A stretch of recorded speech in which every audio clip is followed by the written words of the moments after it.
Guys, aku kan pakai Starlink. Selama ni PC aku connect guna wireless. Tapi sekarang aku dah tukar ke LAN kabel. Kau nampak wire ni? Aku tarik sampai router aku kat sini. Tapi router ni aku setting mesh. Main router aku dekat sini je.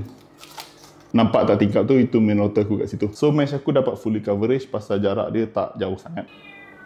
Bising lah kucing. Bising lah. Sini, mulut macam apa? Bising lah nyau. Orang nak recording ni. Senyap. Okay, duduk sini jangan pergi mana-mana. Orang nak recording. And then aku cocok LAN kabel untuk dapat fully Starlink connection, which is bagus kan. Tapi masalah aku sekarang ni, kabel aku nampak. Aku tak boleh bang kabel macam ni. Jadi video kali ni aku nak santai je. Aku nak tunjuk macam mana aku nak sorok kabel tu. Aku pergi kedai hardware tadi, aku beli kabel casing macam ni. Letak bawah sikit lah tu sebenarnya. Kalau letak atas sikit ni buruk lah.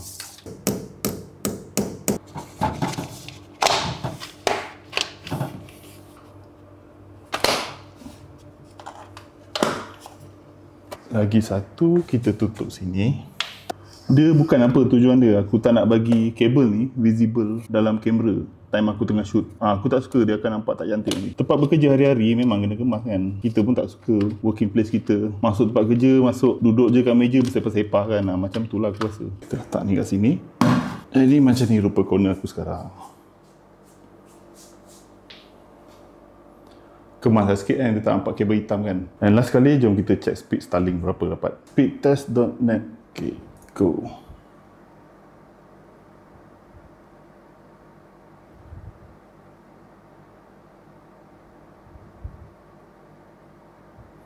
Dapat 300 Mbps. Ping 31. Baru stable sikit macam ni.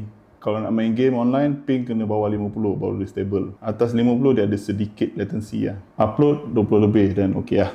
Okey lah, setup jadi kemas dan internet lebih stable.